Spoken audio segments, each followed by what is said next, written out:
In addition to problems with data dependencies, we also have challenges in our pipeline when it comes to branches.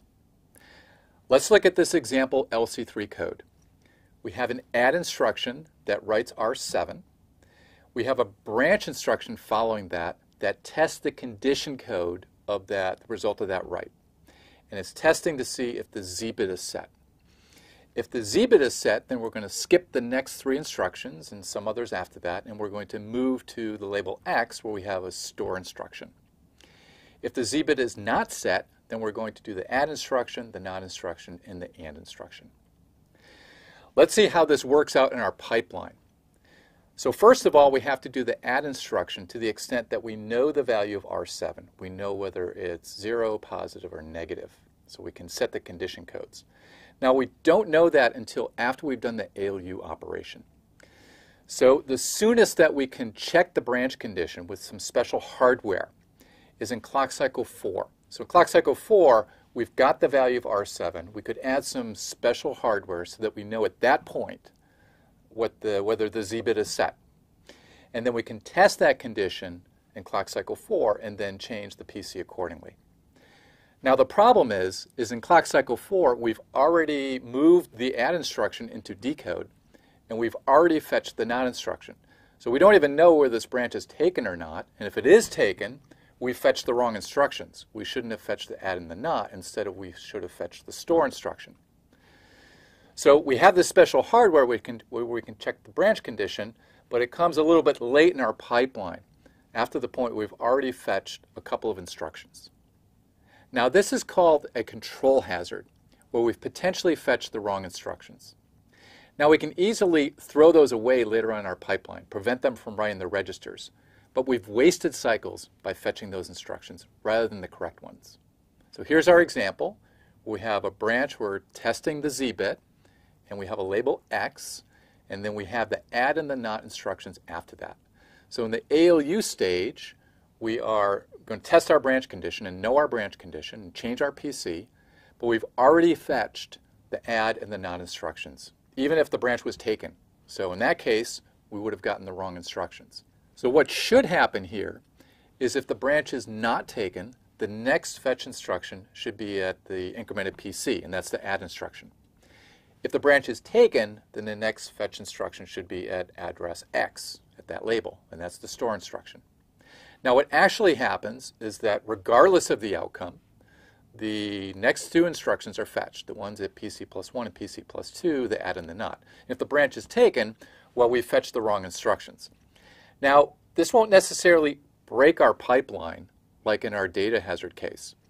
What we can do is we can recognize this case and we can just force the add and the not instructions to take no action. We make sure that they don't update the registers, and that's easily done within our pipeline. However, we've kind of wasted pipeline resources here. We could have been fetching good instructions. Instead, we have to throw these instructions away, so we're adding cycles to our execution time that we'd rather not have to do. One way we can avoid those extra cycles is by using branch prediction. So when fetching the branch instruction, we're actually going to predict the branch outcome, whether it's taken or not taken, as well as the target address. And this is the new PC if the branch turns out to be taken. So we're going to have prediction hardware that's in our design in order to try to guess what the branch outcome is as well as the target. And we're going to then assume that we're right, and we're going to fetch instructions from the predicted PC. And after we execute the branch, in the EX stage for the branch, we'll actually know whether we were right or not. And if so, then everything is great. We've got the right instructions in our pipeline, we've wasted no cycles, and we just continue fetching from this predicted path. If not, then we need to throw away those instructions that were misfetched, and then we need to fetch from the other direction.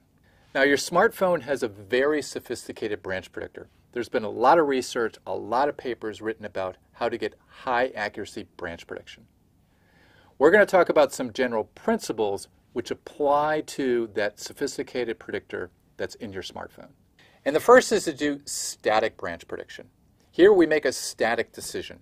So for instance, we might always assume that the branch is not taken.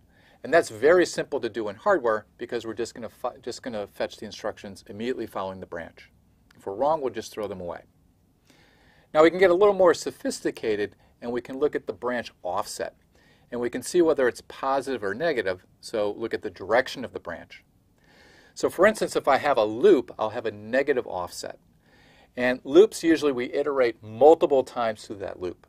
So a good bet is to predict taken if I have a backward branch. Now, research has shown that for forward branches, it's better to predict not taken. So we might, based on the sign bit of the target, if it's negative, if it's a 1, then we will predict taken, and if it's a 0, meaning we have a forward branch, we'll predict not taken. An advantage of this is that the hardware is very simple. However, the accuracy is not so good. And so your smartphone contains a dynamic branch predictor. So when we run our programs, they repeatedly visit the same code. So for instance, loops repeat multiple times, and functions are called multiple times. And so as the program runs, we can dynamically, in the hardware, build a history of the behavior of branches, and then use this to predict future behavior.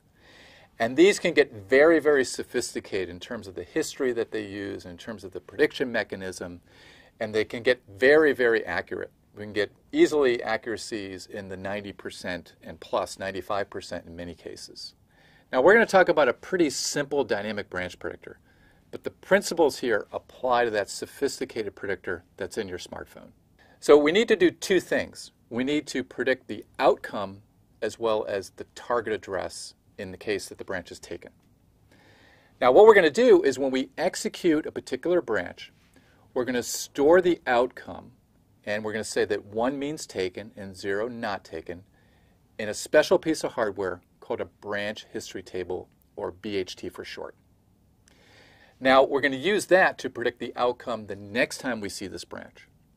Now, we're also going to store the target address in what's called a branch target buffer, or BTB. So the next time we see this branch, if we predict this taken, we'll have the target address already calculated for us. Now, let's look at what happens when this branch is encountered again. Well, we'll read the predicted outcome from the BHT, and we'll read the predicted target address from the BTB. And if the prediction is taken, if the BHT bit is a 1, then the PC will immediately get loaded with this predicted target address. Now, if the prediction was not taken, then we're just going to leave the incremented PC and not change it. Now that we have forwarding hardware to handle data hazards and branch prediction to handle control hazards, then we have a pipeline that operates correctly and doesn't waste cycles by either stalling or throwing away fetched instructions.